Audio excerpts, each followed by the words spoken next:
First boxing bout ever staged in this country.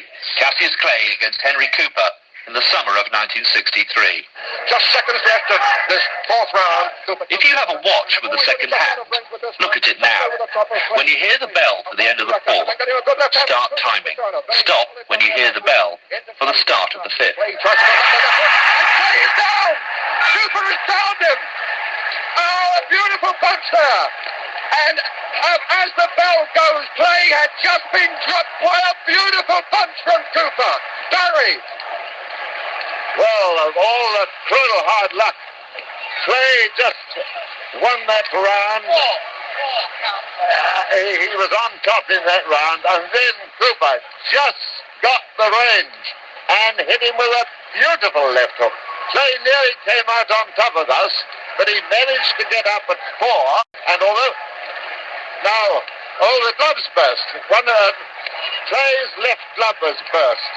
I say, now that is an extraordinary thing, because it means that if they've got to change the glove, they're going to give Clay a rest, which I think would be an awful pity, awfully rough luck on Cooper. He's not going to change it now. He's going to change it at the end of the next round. Well, we're really getting everything here tonight except the rain. Well, according to our highly calibrated digital clocks here at the BBC, that was 1 minute and 6 seconds. I suspect you got something similar. But listen to what Cooper said of the fight when interviewed on the BBC's On-Side programme earlier this year.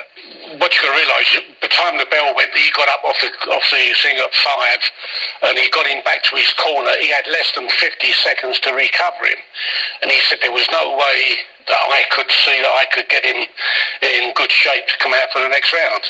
So he said I had to cause a commotion. He said I noticed the stitching on the right hand glove had stretched a bit. He said I've got to just ripped it and called the referee out. Now in them days they didn't have second sets of gloves at the ringside. The referee spoke to the steward in charge. The steward in charge had to send someone back to the chief whip in the dressing room, get another set of gloves. By the time he got back, he'd had a 2.5, 3 minute interval. Now, what you got to realise, when all the boxing I did and trained all them years, I could judge a minute.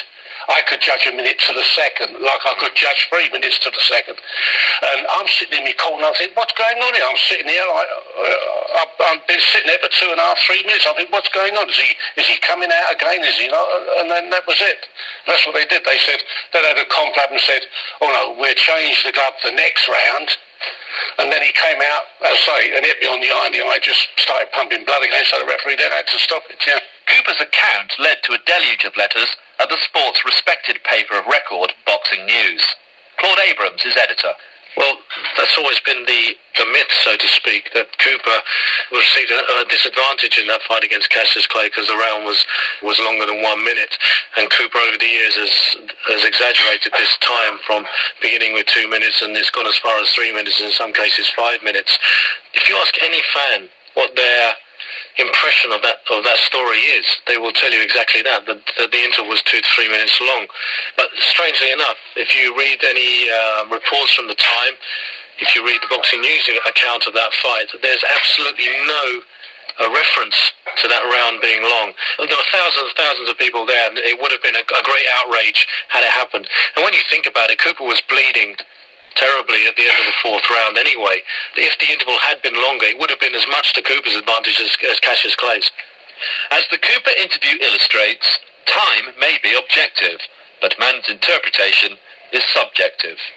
Never was Rudyard Kipling's famous verse, "If you can keep your head..."